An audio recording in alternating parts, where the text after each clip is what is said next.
14,8%, c'est le taux de malnutrition globale au Niger, une situation nutritionnelle des plus inquiétantes au regard aussi bien des proportions que les conséquences.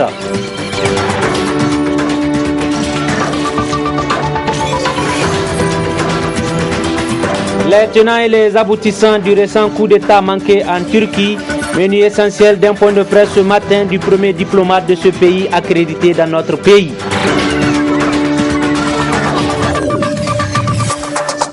Messieurs, dames, bonsoir et très ravi de vous savoir nombreux à ce 19h45 sur la télévision Labari. À l'instant, je vous l'annonçais dans les titres que les chiffres sont alarmants car chaque année, un enfant sur 2 meurt de malnutrition sévère dans notre pays, d'où la déclaration de la maladie de véritables problèmes de santé publique. C'est dire aussi que vives sont les préoccupations qui sont cristallisées autour de cette malnutrition sévère aiguë dans notre pays. Le reportage de la rédaction. Peu reluisante, la situation nutritionnelle au Niger et nombreux sont les facteurs qui concourent. La sonnette d'alarme est tirée car les statistiques sont effarantes. Nous avons un taux de malnutrition global de 15%. Et il y a un rapport aussi d'OCHA d'octobre 2015 qui parle des besoins et une prévision des besoins humanitaires en 2016 où il ressort déjà que toutes les régions en dehors d'Agadez sont au-dessus de 10% le taux de malnutrition globale avec l'extrême qui est de 18% dans la région de Zender. Donc vous voyez cette situation aujourd'hui, elle fait en sorte que le Niger en tout cas est quelque part confrontés à des difficultés parce que la malnutrition cause aujourd'hui beaucoup de décès d'enfants.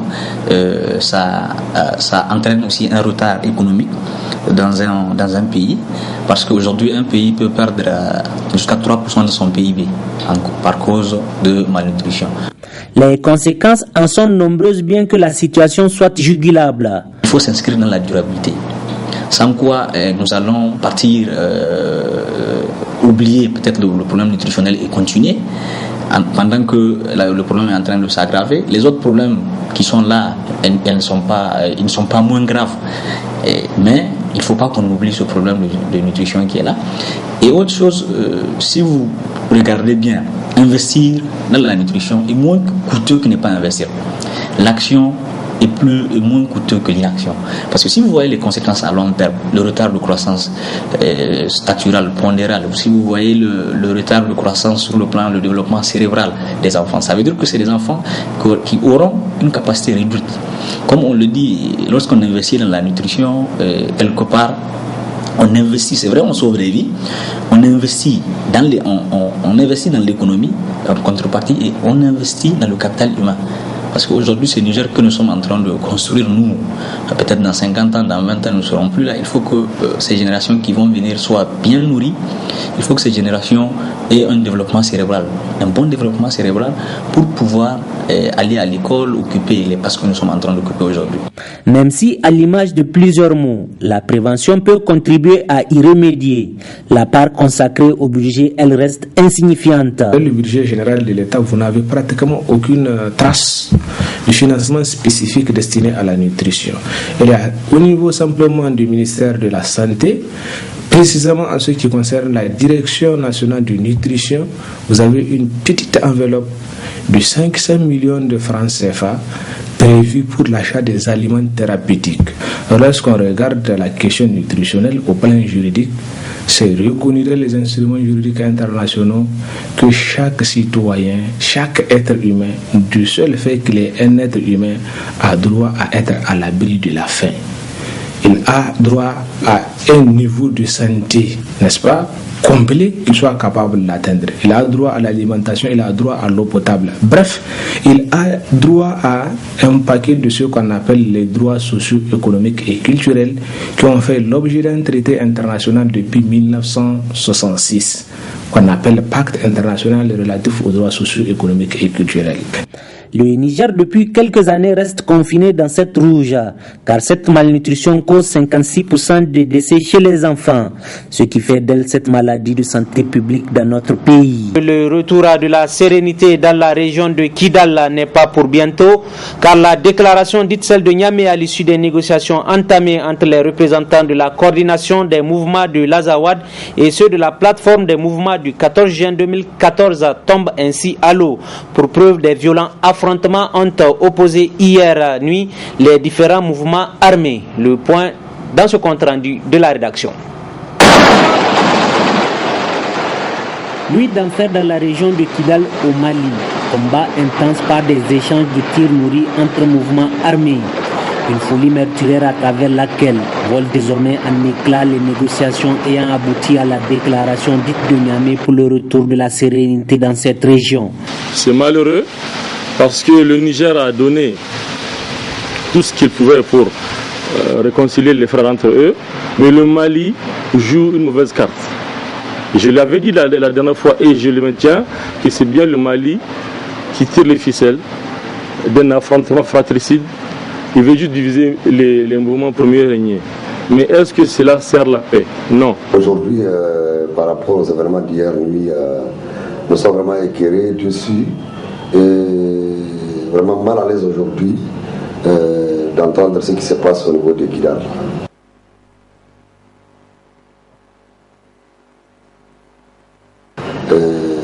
Ça fait vraiment beaucoup mal. Moi, présentement, moi, je vous parle, le combat risque de continuer. C'est vrai, il y a une petite accalmie, mais ça va reprendre bientôt, puisque la moitié de la ville est dans les mains de Katia et la moitié est dans les mains de la SEMA. La montagne certes aura accouché d'une souris qui peut d'attendre déçue, mais tout de même, la carte de la responsabilité s'impose à tous les acteurs.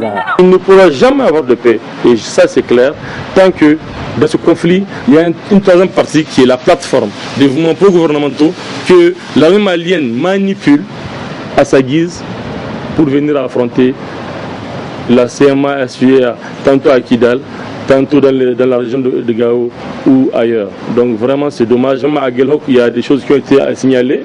Donc il faut qu'on se responsabilise, qu'on sache que cette situation ne peut qu'entraîner vraiment une dégradation de la sécurité dans la bande sahélo-saharienne. La seule solution que je propose et que je vois qui sera peut-être la meilleure aujourd'hui, qui nous reste, c'est d'isoler un peu les autorités officielles administratives et de mettre en avant les communautés, c'est-à-dire les responsables des chefs traditionnels, des communautés des zones Touareg au Niger pour aller rencontrer nos frères de Kidal et essayer de la plateforme pour un peu essayer de voir comment retrouver une solution meilleure par rapport à tous les événements qui sont en train de se produire et qui risquent vraiment de prendre une autre allure. Accord morné pour certains, mal négocié pour d'autres, l'un dans l'autre. Kidal ne mérite pas un tel sort, d'où l'implication nette de tous les partis belligérants dans la résolution du conflit. Le calumet de la paix l'exige. Je vous l'annonçais aussi dans les titres qu'après l'échec du coup d'État échoué en Turquie, la représentation de ce pays au Niger s'est prononcée pour la première fois. C'est ainsi que l'ambassadeur de la Turquie au Niger était face à la presse pour apporter plus de précisions sur les auteurs de ce coup d'État. On fait le point avec nos reporters Nasser Dantofo. Une semaine après la tentative du coup d'État contre le régime d'Erdogan en Turquie, la représentation diplomatique de ce pays au Niger face à la presse nigérienne est revenue sur les jours qu'il qualifie d'historique et d'extraordinaire pour la Turquie et son peuple, avant de qualifier ce coup d'État avorté d'une campagne terroriste. On a compris en très peu de temps qu'il s'agissait d'une campagne terroriste. Les auteurs tirèrent sur leurs propres gens, trahirent leurs commandants et bombardèrent l'Assemblée nationale, la grande Assemblée nationale de la République de Turquie. Nous avons des preuves solides que cette tentative de coup d'État a été organisée par l'organisation terroriste de Fethullah Gülen. On dit FETÖ, par l'organisation terroriste Fethullah Gülen. Notre gouvernement expose sans cesse les motifs réels de ce groupe et son leader Fethullah Gülen à tous les alliés et partenaires. La tentative du coup d'État est le dernier acte criminel qui relèvant le danger posé par cette organisation terroriste FET. Nous appelons nos partenaires et nos alliés, bien sûr à tout le monde, à prendre toutes les mesures possibles pour empêcher les activités de ce groupe sur leur sol. Pour la poursuite de la restauration de la démocratie en Turquie, une déclaration commune des 4 partis représentés à la Grande Assemblée nationale de Turquie a été rendue publique, témoignant leur soutien total au président Erdogan. Ce sont 4 partis politiques, parce qu'il y a 4 partis politiques qui sont représentés au sein du Parlement. Ils ont conjointement signé cette déclaration. Ils ont condamné le coup d'État, ils ont montré leur attachement aux valeurs démocratiques. Au cours des opérations tenues contre le groupe terroriste, plus que jusqu'à maintenant, 10 410 ont été détenus et parmi eux, 4 060 sont arrêtés jusqu'à maintenant, jusqu'ici. Ces chiffres changeront à temps, bien sûr. 24 fomentateurs du coup d'État sont identifiés comme morts. 50 autres fomentateurs sont blessés et capturés. Les opérations sont en cours à mesure que des preuves se précisent avec ceux qui sont capturés et auprès de leurs victimes. La diplomatie turque au Niger a, dans cette sortie médiatique, salué et remercié l'État du Niger qui a condamné cette tentative de coup d'État tout en apportant son soutien au président Erdogan. Voilà le reportage de cette édition avec une cohabitation difficile au marché Dar es Salaam entre commerçants, marchandises, ordures et eaux usées. Une situation peu enviable qui ne laisse personne d'ailleurs indifférent. Pire, les ordures ménagères sont en train de menacer la nouvelle voie bitumée réalisée à grands faits mais mal entretenue cependant par les populations. Retrouvons nos reporters Nasser Dantoufou et Chebou Guissou. Nous sommes ici à la devanture du marché Dar es Salaam où le contraste est de plus saisissant. Un face-à-face entre les marchands d'un côté et de l'autre, un dépotoir sauvage d'ordures. Drôle de cohabitation que ne manque pas de décrire les commerçants.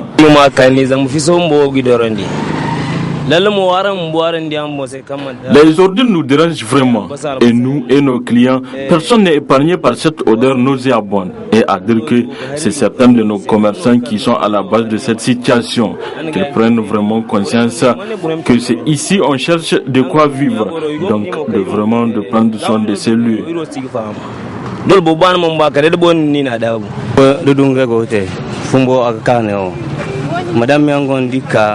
Il y a des moments où on a même du mal à respirer, surtout s'il fait un peu chaud. L'odeur est intenable. Vraiment qu'il trouve une solution à ces problèmes. Avec d'impuissance pour le gérant du marché qui en appelle à davantage de patience avant que ne soient dégagées ces ordures.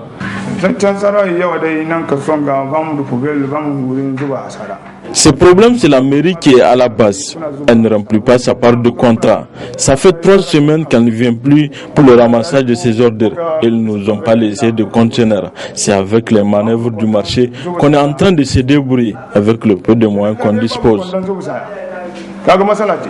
En attendant, les responsabilités sont à partager et chacun se doit de jouer sa partition car nullement pas d'excuses à réserver un tel sort à des infrastructures construites à des grands frais, mieux à ne pas assainir l'environnement, surtout aux encablures de ces marchés. Un contraste si saisissant à travers un face-à-face aussi bien gênant entre commerçants et ses ordures. Un volet reportage en appelle un autre. Ils inondent de plus en plus les marchés, ils sont de toutes sortes.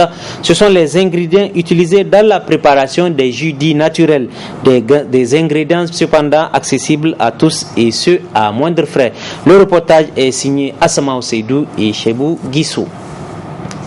Ambiance au marché Dar Salam qui grouille de monde, vendeurs et acheteurs sont en perpétuelle négociation. Un marché où tout se vend, même les ingrédients pour jus naturel qui occupent le devant des étalages. De provenance diverses, les clients, eux, ne manquent pas d'y jeter leur dévolu. Je préfère utiliser ces ingrédients. Ils sont plus utiles pour la santé, surtout le citron. Ça contient beaucoup de remèdes. Je les préfère par rapport au jus artificiel. Conséquemment, les vendeurs, eux, en font des bons chiffres d'affaires. Je vends les ingrédients pour jus naturel, comme menthe, citron, citronnelle, tamarin, pour ne citer que cela. La tasse de citron se vend à 2000 francs, la demi-tasse de gingembre à 1500 francs, la menthe à 500 voire 600 francs. Je trouve mon compte dans la vente de ces ingrédients. Ces ingrédients pour jus naturel, pour beaucoup, la consommation procure du bien à la santé humaine, contrairement au jus artificiel, sauf que la consommation doit se faire avec modération. Très bonne suite en compagnie de nos programmes avec la même passion de vous servir. Vous l'aurez compris, c'est la fin de ce journal. Très bonne soirée. Au revoir.